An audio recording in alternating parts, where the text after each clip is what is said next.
বন্ধুরা আজকে একটা এমন জায়গায় আসছে, আর এই জায়গায় এসে যে একটা এমন একটা গাছ আমি দেখতে পারবো যেটা বলার মতো না। এই যে গাছটা হয়তো আশা করি আপনারা সবাই চিনেন, এটা হচ্ছে একটা বট গাছ। হ্যাঁ, বট গাছের শিকড়গুলো দেখুন, একবারে চারদিক দিয়ে পুরো ঘেরে রাখছে গাছটাকে। হ্যাঁ, এই যে একটা বট গাছ, এই বট গাছে আসলে বট গাছ বলতে আমরা কি বুঝি? বট গাছ বলতে আমরা এটুকুই বুঝি, যেমন আমাদের বাড়িতে গার্জেনগুলো আছে না, যেমন ধরেন বাবা আছে, দাদা আছে, বড় ভাই আছে, কাকা আছে, আমরা যারা ছোট আমাদের কাছে ওনারা এখন এক একজন একটা বট গাছের মতো।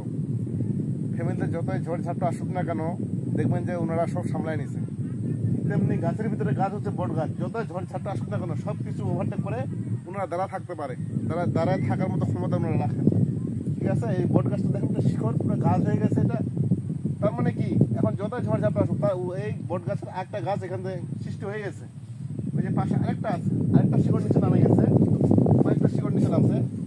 এগুলো মনে করেন যে একটা একসময় গাছের মতো মোটা মোটা হয়ে যাবে। ঠিক ওরকমই আমাদের প্রত্যেকটা গার্জিয়ানকেই, আমরা যারা ছোট আছি আমাদেরকে মানতে হবে যে আমাদের বাবা, বড় ভাই, কাকা, দাদারা অবশ্যই ওনারা বট গাছের মতো। অবশ্যই এটা আমাদেরকে মাথায় খেয়াল রাখে চলতে হবে, ওনাদেরকে অবশ্যই সম্মান দিতে হবে, সম্মান জানাইতে হবে, ওনারা অবশ্যই সম্মানী ব্যক্তি।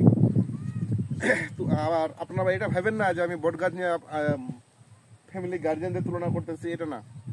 তুলনা করলাম এই কারণেই, বড়রা সবসময় বড়ই হয়, বড়রা কখনো ছোট হয় না। বড়দেরকে সবসময় অবশ্যই আমাদেরকে সম্মান দিয়ে রাখতে হয় এবং কি রাখতে হবে। ওনারা সবসময় আমাদের মাথার উপরে থাকবেন, এটাই বাস্তব। আর এটা মেনেই আমাদেরকে জীবন ধারণ করতে হবে এবং কি চলতে হবে। ঠিক আছে, ভালো থাকবেন।